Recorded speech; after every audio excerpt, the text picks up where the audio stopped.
Sophie Sergie. Sophie Sergie was born in 1973 in rural Picus Point, Alaska, which was a territory of the Yep-I-K people, and sits along the Yukon River. Sophie's initial dream was to join the Navy, but since she stood at only 4'9", she didn't qualify for her desired position. Instead, she decided to attend college and study marine biology. Since she loved whales and wanted to work with them, she was the first in her family to attend college, set on building a better life for herself and her family. Sophie got a scholarship to the University of Alaska, Fairbanks, and the move was quite the culture shock for her.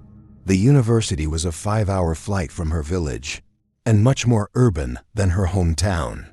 She found comfort within the Rural Student Services Organization, where she met a friend, Shirley Vasily. In 1992, Sophie took a leave from school to receive jaw surgery and orthodontic work for her overbite. But since she had to work at a job at Picus Point to receive their health insurance, she would board a flight every few months back to Fairbanks for her treatment and appointments. Her friend Shirley had a dorm on a girls-only 4 at U of campus, so Sophie would stay there when she was in Fairbanks to save money. And on April 24, 1993, they did just that. It was a Saturday, and Shirley and Sophie had lunch, ran some errands, and hung out at the door. By Sunday, Shirley was preparing for final exams and did some schoolwork. According to Shirley, Sophie had plans to attend the movie with some friends. That night after Sophie went to the movie, and Shirley did some studying, they met up at the dorm where Shirley's boyfriend, Noah, ordered pizza for the group. By around 1 a.m., they decided to call it a night.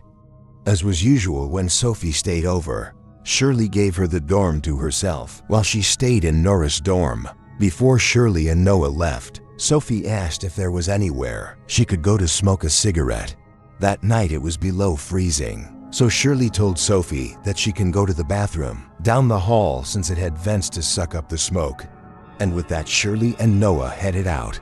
Shirley noted that there were a few people still in the hallway, including a man she didn't recognize. She locked eyes with him, but wouldn't realize who he was until decades later. On the morning of April 26th, Shirley returned to her dorm. She was admittedly a bit annoyed, finding the door unlocked, the bed still made, and the TV and lights still on. She assumed that Sophie had already gotten up and ready for the day. She went to the shared bathroom located on that floor and called out to the closed shower stalls, "Sophie, are you here?" Someone responded, "Yeah, I'm here." Shirley accepted that response, took a shower, and returned to her dorm, leaving a note for Sophie to give her a call later that day. But when Shirley got home, everything was where she left it, and Sophie had not contacted her. This was when Shirley got worried, asking around to see if anyone had seen Sophie. Shirley even called Sophie's orthodontist that she had an appointment for, but they informed her that Sophie never showed up. While this was happening, students around campus began chatting about a police presence at Bartlett Hall, the dorm building that Shirley lived in. By the time it reached Shirley, she heard everything she needed to know. A body had been found. Shirley rushed back to her building, where she was stopped by police, who told her that she couldn't enter. She told the officer that she was looking for a friend, and they began asking questions. The officer followed Shirley and Noah until Shirley stormed, asking questions. Along the way, one state trooper found Sophie's ID in the room and recognized her. She was the girl whose body they found in the bathroom.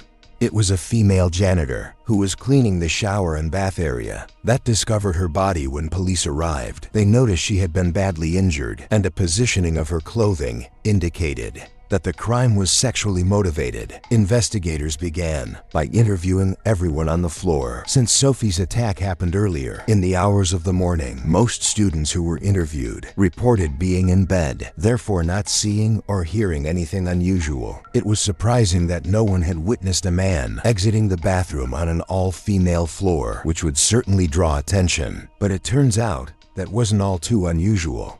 To see men in the bathrooms on all-female floors, men who are partying at dorms on the all-female floors, was sometimes used to bathrooms to avoid going up to the male-only floors. UAF had recently had some budget cuts, which led to diminish security measures in dorm halls, and there was no regulation of who was on each floor at any given time. Though investigators did everything that could to find Sophie's killer, years passed without answers until December 2nd, 2018. 25 years after the murder, when investigators got a call from a genetic genealogist, they were told that they formed a profile from the DNA collected at the crime scene. They used a profile to trace a family tree until they identified a match. The killer was Stephen Harris Downs. The identification led investigators all the way to Maine, where 44-year-old Downs was arrested and charged with Sophie's murder. When Maine State Police and Alaska State Troopers interviewed Downs, they found out that in 1992, he was enrolled at UAF and lived in Bartlett Hall. He and his roommates have been interviewed when the body was initially found, and he reported that he didn't have any significant information. In 2019, he said the same thing, that he remembered a girl was murdered in his dorm building, but that he didn't know much else. According to Downs, he was staying on the 4th floor with his girlfriend that night, and he was adamant that he hadn't ever been on the 2nd floor. He suggested that the killer might have been a soldier from nearby, Fort Wainwright, and that they were known to party in Bartlett Hall. Investigators needed a direct comparison to connect Downs to the case, since he wasn't going to confess, but he never had any previous charges or convictions that would require him to submit DNA, so police executed a search warrant that included a cheek squad, and it was a match. And just like that, on February 15th, 2019, Stephen Downs was charged with the first-degree murder and first-degree sexual assault of Sophie Sergie. And in February of 2022, after deliberating for 20 hours, a jury found Downs guilty of Sophie's murder. He will have a sentencing hearing on September 26th and 27th. Investigators don't believe that Downs knew Sophie before the murder. Lucille Hultgren. 79-year-old Lucille Hultgren lived in Galt, California with her husband Frank for 25 years, and they were known to be extremely kind and welcoming. Lots of the neighborhood kids said that the couple would always have their doors open for them, offering them cookies and lemonade in the summer. Just a few months before Lucille's murder, Frank passed away due to Alzheimer's, but Lucille remained an active member at the First Methodist Church and in her local community. So when Lucille didn't attend church on May 22, 1988, our friends grew worried and decided to check on her. They entered her home through a sliding glass door that was found partially opened and made a gruesome discovery. They found Lucille's dead body in her bedroom, Gibbon stabbed, strangled, and sexually assaulted, but there were no signs of forced entry into her home. Lucille's autopsy revealed that she had been dead for 2 to 5 days before her body was found. Multiple agencies were involved in the case. The Sacramento County Sheriff's Office collected evidence from the scene, and the California Department of Justice collected fingerprints. They tried everything they could, but the amount of DNA they collected was so small that there was not enough that could be done at the time, and the case eventually went cold. It wasn't until January of 2022 when the Sacramento County Crime Lab re-examined the DNA evidence collected that a match was finally made. They examined scrapings from under Lucille's stringer bales and bodily fluids found on her bedding, and a match was made to Terry Leroy Bramble. Bramble was 32 years old at the time of the murder, and he was never a suspect on police radar. His DNA was in file in a database due to a sexual assault conviction from 1992. He was a transient in the Galt area for years, but he died of natural causes on October 2nd, 2011. At the time of his death, he was homeless, living in the area under a bridge on Highway 99. Police say they are working with other nearby jurisdictions to determine whether Bramble may be responsible for other unsolved cases. Police still don't know what the motive may have been for Bramble to kill Lucille, or if the two ever come in contact with each other. But Lucille's surviving son, who is now the age that his mom was when she died, says that just knowing the identity of who killed his mother is enough closure after 34 years. Lee Rotatori. Lee was born on September 29, 1949, in North Dakota. She was the oldest of 4 siblings and grew up all throughout the Midwestern United States. As a child, she loved art and horses, and as an adult, she was finally able to have a horse of her own. She received a bachelor's degree in dietary services from the University of Wisconsin and went on to get a master's degree in food and nutrition. On November 14, 1970, she married Anthony Rotatori, and they went on to have a son named Michael. In 1977, the couple got a divorce, and Michael lived in Chicago with his dad. Lee went on to marry a man named Gerald Jerry Nimke in August of 1978, but she kept her last name from her first marriage to Anthony. Lee and Jerry got a divorce in 1979, but remarried in December of 1981. In 1982, Lee moved to Council Bluffs, Iowa for a job as a food service director at a hospital. When she first arrived in Council Bluffs, she checked into room 106 at a Best Western motel, where she planned to stay until Jane met her there with their mobile home. On Monday, June 21st, Lee began orientation for her new job. That Thursday, she went boating with some friends she met at work. In the evening, they left the lake, stopped at McDonald's, then Lee headed back to the motel. The next day, Friday the 25th, a motel employee found Lee in her room, lying on her bed dead. It appeared that she'd been deceased for about 12 hours before she was found, and she had a single stab wound. There were no signs of forced entry into the room, and there didn't appear to be a struggle, but investigators did find evidence that Lee had been sexually assaulted. One of the detectives on the case told the public that some items have been stolen from Lee's motel room, such as her purse and jewelry, but he informed that police did not believe robbery was the motive, since the motel was located right off 2 large interstates and around 12 hours had passed since the crime had occurred. Investigators realized that the perpetrator could be anywhere. By now, police' first suspect was Lee's husband, Jerry, because of his criminal record. In 1960, when Jerry was 17 years old, he was arrested in Chicago and questioned about the killing of 3 women and fatal beating of another woman. When he was apprehended for questioning in the beating, he was driving a stolen car. He admitted to the attack and ended up being convicted and sentenced to death. Not even 2 years later, the Illinois Supreme Court ended up overturning his conviction due to a technicality and the way his preliminary hearing was conducted. He was tried again and sentenced to 75 years, but it's unclear how he ended up being released. In spite of this, police claimed that Jerry had a solid alibi for the night of Lee's death, and he was ruled out as a suspect. The hospital that Lee had just begun work at and the Best Western where she was both staying both donated $1,000 for reward for anyone who could give information that would lead to her killer, but the case went cold. In 2001, investigators submitted the evidence collected at the crime scene to the Iowa Division of Criminal Investigation Lab. To take another look, they identified a male DNA profile, but it didn't match anyone in any databases. Over the next few years, they would continue to test this DNA against the samples and databases, but no matches were made.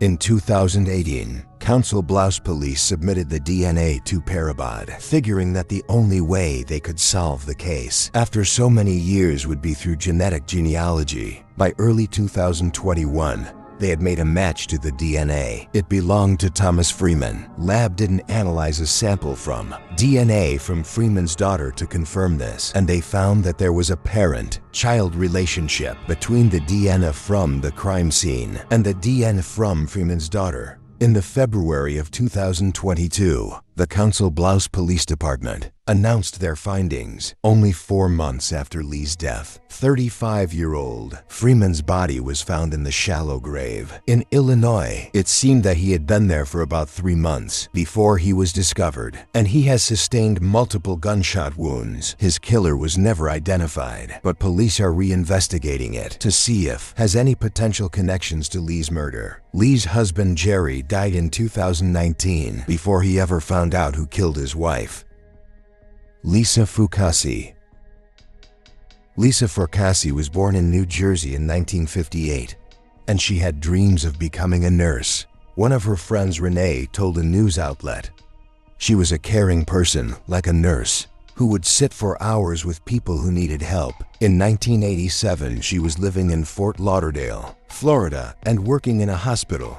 One night she was driving with a 49-year-old man and had her first and only run-in with the law. They were pulled over by police for broken tag light, but Lisa was arrested since she was also driving with a suspended license. While the police were arresting her, they noticed cocaine residue in the vehicle and searched the car, finding 1.5 kilos of cocaine and 28 grams of marijuana. Because of this, she was also charged with possession of cocaine with attempt to sell felony, possession of marijuana, possession of drug paraphernalia, and trafficking cocaine in excess of 400 grams. By 1990, it seemed like Lisa had put this incident behind her. She moved to Hawaii and began working as an exotic dancer in an effort to make enough money to put herself through nursing school. In the beginning of October 1994, she had just broken up with her boyfriend. They had dated for about 7 months before they break up, and he worked as a police officer for the Honolulu Police Department. According to Lisa's closest friend Renee, she remained friendly with him,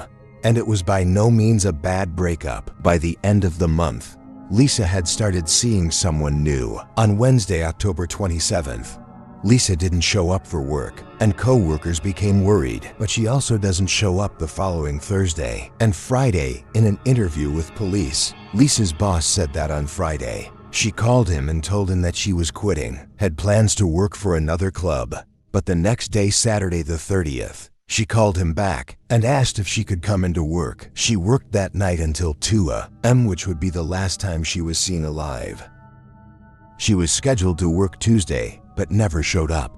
Her boss called her to check in, but she didn't answer. He called again on Wednesday and Thursday, when she still didn't show up for work, but again he got a response.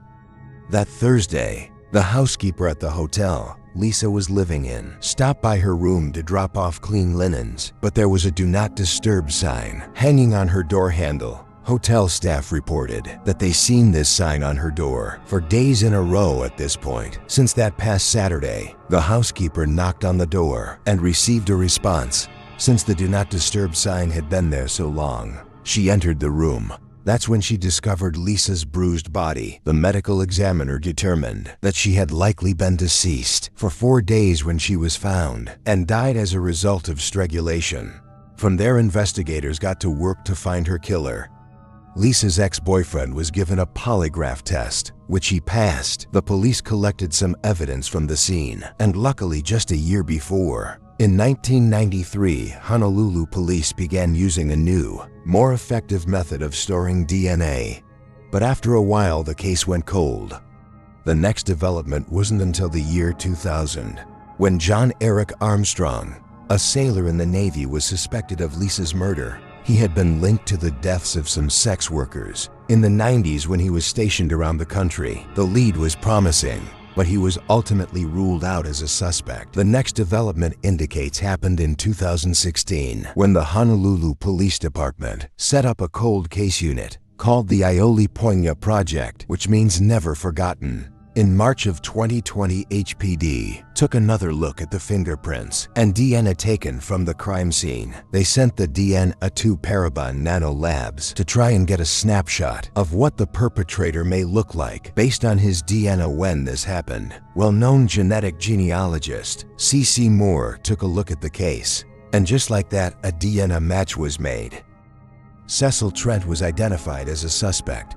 Cecil Trent was 29 years old when Lisa died. According to his family, Trent died from congestive heart failure in 2013, at the age of 48 at the time of his death. He still lived in Honolulu, and he had 3 children.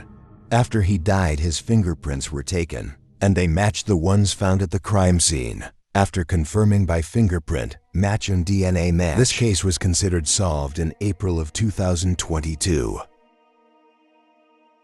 Emma Caldwell. In April 2005, 27-year-old Emma Caldwell was working as a sex worker in Glasgow's red light district. She had been struggling with drug addiction since her older sister passed away from cancer. As a child, she loved horses. and was known to be kind and considerate.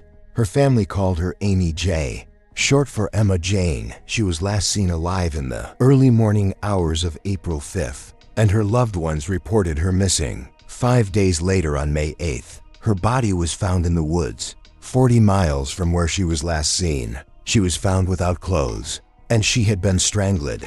A woman named Anna Wallace runs a support group in Glasgow named Salt and Light. The group acts as a support system for people, including sex workers who are struggling in any way. Just days before her death, Emma had gone to Anna to speak about a troublesome customer who had been causing her to feel unsafe. Other sex workers who knew Emma reported that one man, in particular Ian Packer, was obsessed with her. Ian Packer was a regular client of Emma's, and he was on police radar early on due to his history of domestic violence and aggression towards women. At least 4 other sex workers in the area came forward to police and said that Ian had taken them to the same remote forest where Emma's body was found. He was interviewed 6 times between the years of 2005 and 2007, and he was always adamant he never hurt Emma, even saying that he's never hurt a woman in his life, and he was ultimately ruled out, as there was not enough evidence to charge him with anything. Then 2 years after Emma's death, police arrested and charged 4 Turkish men who were involved in a large-scale undercover operation at 11:20 p.m. on April 4th, 2005, the day that Emma was last seen alive. She received a phone call. The call lasted only 76 seconds, but it was traced to a Turkish man living in Glasgow by the name of Abu Bukir Amku. Around the time of Emma's disappearance, he had left Scotland to travel back to Turkey, which raised red flags for police. When he returned, police contacted him, and he voluntarily gave interviews and provided DNA samples. Despite this, police bugged his house and interviewed a former girlfriend of Anku's, who said that he was controlling. Not long after Anku was interviewed, a sex worker in the area told police that she had been sexually assaulted by 2 men at a Turkish cafe in Glasgow, and that she knew 2 other women who had also been sexually assaulted there. Police followed these leads and fully turned their attention to Turkish men in the community. Detectives also uncovered that the last ping from Emma's phone was in the vicinity of that cafe. Police searched the cafe and conducted surveillance of it for the following months, and a promising lead. Investigators tested a spot of blood on a quilt found in the cafe, and it was positively identified as belonging to Emma. However, this wasn't enough evidence to charge or convict anyone for Emma's death, and this promising trail ended up going cold. Investigators never gave up, though. In 2015, police, Scotland's major investigative team, received instructions from the Lord Advocate, one of the senior law officers in Scotland, to dedicate more work to reinvestigating this case. And just this year, police original suspect Ian Packer, now 49 years old, was finally arrested and charged for the murder of Emma Caldwell. He is being accused of 38 charges in total, including some for sexual assault and abductions in unrelated cases. The judge denied his bail, and he did not plead, so he is expected to appear in court over the next few months, where we will learn more about the evidence police uncovered that led to this arrest. Thanks for sticking around to the end of this episode. If you don't want to miss any content coming from this channel, click the subscribe button. And if you want to support this channel, like, share, and leave a comment to let us know what you think of the cases we treated.